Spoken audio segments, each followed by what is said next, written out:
কেউ নাই দেখা কিন্তু ঠান্ডা পানি খাইছে দারোয়ানে ডাকে দারোয়ানে তো ডাকাই হলো শুনেন তাহলে এখন আপনি এসে দেখছেন কি আপনার রুমে এবার খোলা আমাকে 10:30 দিকে 7:30 সাউন্ড পাইছে সে আমাকে সকাল 10:30 দিকে ফোন করা ছিল আপনার কি উপরে ওয়ালটন মহিলা ছিল কিন্তু আমার কিছু মহিলা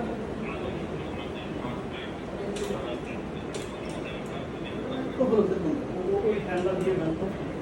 ওই ঠান্ডা দেন টাইম দাও ওদের দুধ ঠান্ডা দিও আর ফ্যানের সুইচ করে দিন ফ্যানের পুরো চালু আছে মানে ও তো তার ছিল আমি তো দেখি আমি রেগুলার থেকে ওদিক টাকাই নিয়ে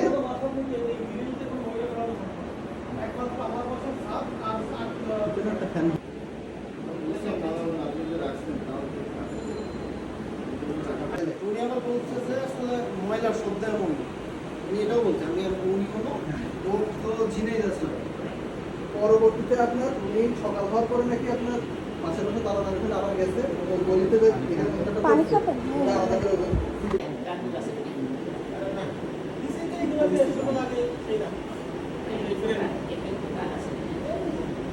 এখানে এক্সটার্নাল কথা যেটা রড দিয়ে করতে গেছিল কাটতে হবে কাট এবং আমার তো মনে হয় সবচেয়ে সহজ হলো এই দরজায় ছোট এখানে একটা দাগ এত কষ্ট হলো এক মিনিট লাগবে আমি লাগতে বললে ভেঙে যাবে এখানে সেই দাগ মানে কাট বসে যাবে রড যদি ঢুকায় এখানে কাট খায় আরে সোরে চুরি করলে গ্লাস ভাঙতো না রাইট সহজ এক মিনিট হচ্ছে বিষয় চুরি করলে আমরা একটা সময় যে নরমাল ডয়ারে তারা আপনাদের ওই যে তালাগুলি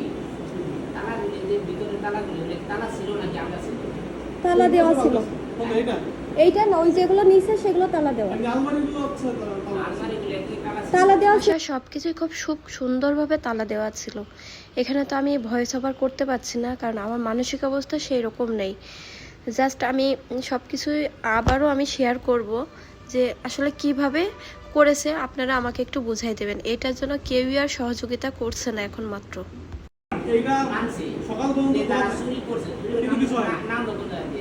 আমি এই বাহাতে গেছি শুধু দালানি জানা আমি গেছি আর কেউ জানে আমি নিজেও জানি না ওই বিল্ডিং আছে পাশে বিল্ডিং মানে আছে বিষয় হচ্ছে যে এই বাসায় কেউ আছে কিনা এটা তো আমরা বাসা বিপ্লবে সিকিউরিটির কোনো বাসা নাই এই পাশে বিল্ডিং এর কেয়ারটেকার বা সিকিউরিটি আছে না হ্যাঁ ওটা দেখুন মানে ওই বিল্ডিং কিন্তু এই বিল্ডিং আসার সুযোগ আছে ওই বিল্ডিং এ বাড়িওয়ালা ভাইকে জিজ্ঞেস করছে বলছে যে রাত থেকে